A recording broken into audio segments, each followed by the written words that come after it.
So the dock, from the video I took the other day that actually got a lot of views, I think I got like 50,000 views on it. I was standing on this seawall right now. Where I was standing when my feet were in 5 inches of water, 6 inches of water, that's probably 4 feet.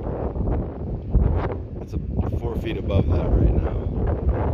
And high tide isn't until high tide is 4 hours away. So the water's coming in right now. The seawall's this high in the back of our townhouse. We're right here. So we're definitely going to lose power because they're going to